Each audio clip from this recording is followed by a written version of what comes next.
What's going on YouTube? It's CutsbyCoast back with another video. Today we're going to be doing a review of the red FXONE red LOPRO set, the clipper and trimmer. I'm going to be doing two different haircuts with these clippers to show you how it does on different hair textures. This one is going to be a wave cut with a one on top, a low taper. The second haircut, about halfway through this video, is a mid bald fade with a 3-guard on top.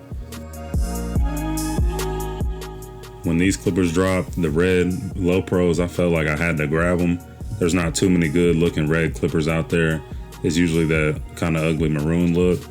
For me, these aesthetically are one of the best looking clippers. The gray ones, for whatever reason, when you have that 1-guard on, they grind and make a loud noise. With this clipper, it seems to be that they took some feedback and they fixed that. So for me, immediately these were better than the gray, so that just bumped them up a notch in my book.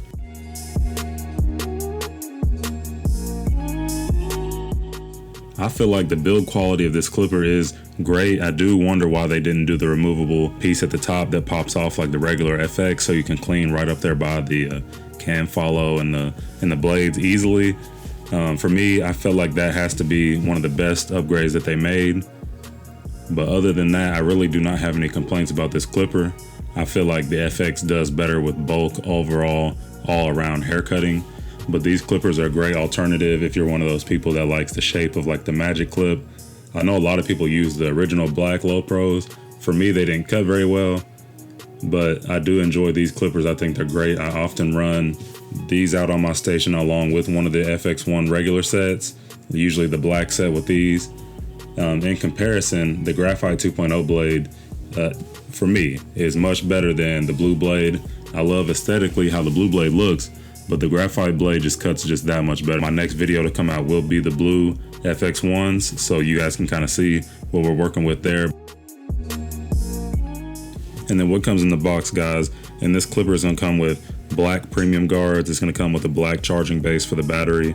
It comes with the N1 brushless motor. It comes with a black MIM blade and 2.5 hours of runtime. And then everything is the same on the trimmer, except for it has 3 hours of runtime, and the RPMs are just a little bit higher.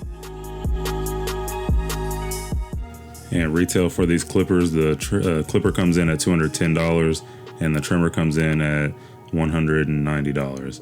And if you're looking around for website pricing, for me, the cheapest I found is $160 for the trimmer and $180 for the clipper at Pro Styling Tools.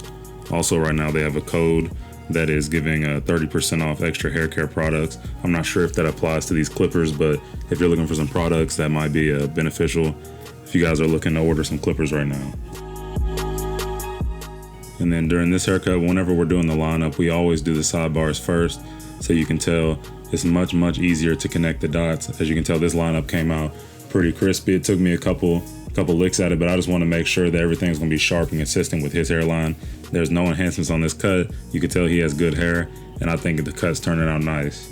And if you guys have stuck around this long, consider giving me a like, comment, hit that subscribe button.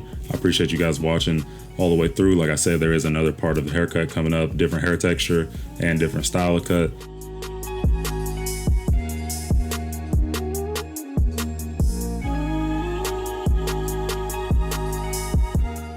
While we're finishing up this first haircut, before we get to the second one, I'm gonna go ahead and tell y'all my opinions.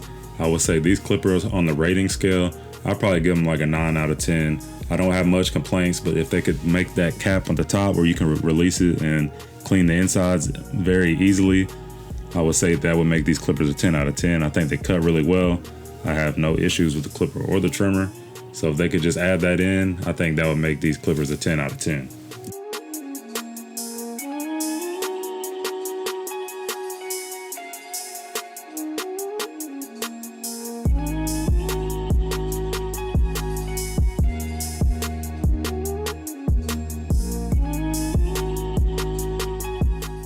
And guys, now for the second cut, we're gonna do a 3 on top bald fade, pretty much the Travis Kelce cut.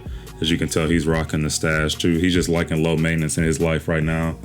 Sometimes I feel that. Sometimes I be feeling like cutting off my hair, just getting that low maintenance. So here it is, another reset cut. But as you can tell, these are mowing through the bulk. I don't have any issues with bulk on certain hair textures. If I'm cutting off like a full fro, maybe it could, or like somebody with real thick hair, but this client has nice fine hair, not thin, but very fine hair. So this is gliding through his hair right now, cutting it off very easy. And then same thing with the trimmers. As you can tell, zero gapped. They're very sharp, but I haven't had any complaints about them. I haven't cut anybody with them or anything.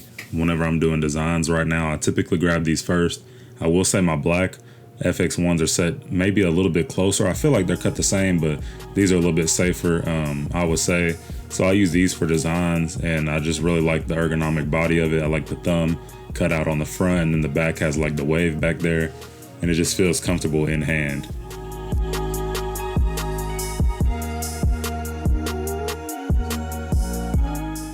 I do feel like Babyliss is killing the game right now. I feel like they have two staple clippers now with the red LOPROs or the gray ones, any one of them. All these new FX1 tools, they stay cool for a long time. They all cut extremely well.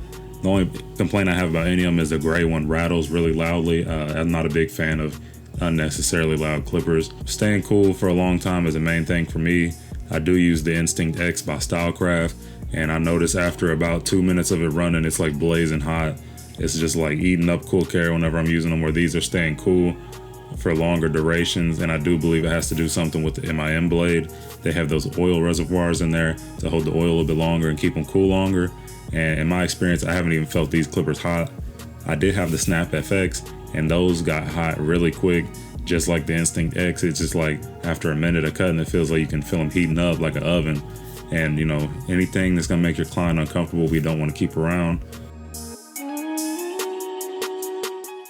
I have been wondering why Babyliss released the new lithium FXs and did not make them an FX1 clipper. The bottom shape is just kind of round and comes to this weird point. It almost looks like the battery would fit into the body, but I'm not sure. But for me, those clippers cut great as well. They just don't have the power that the FX1 system has. They lack a lot of power, but they cut great as well. I have a video of those coming soon. So if you guys would like to see that, comment lithium FX below, and I'll put that one up in rotation if you think. But I also have the blue FX one coming soon as well.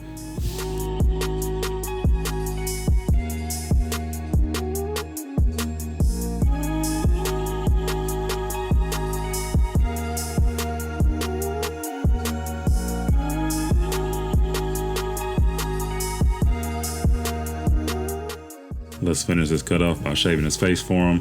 Like I say, he's rocking the mustache right now. And for the purpose of the video, I feel like it's worth using these to show you guys what they're working with. They get pretty clean, you know, trimmer with no shaver. I will say right there, I had to turn it around where the hair is coarse. It wasn't eating through as easy as the regular FX1 would.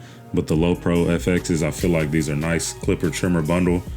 I'm gonna keep them around for a while, and if it was me, I would buy these over the gray ones, but that's just my personal opinions. Like I said, the clipper retails at $210, the trimmer at $190. I feel like they're a good value, but I would look for them cheaper somewhere. It's CutsbyCoast, and I'm out of here.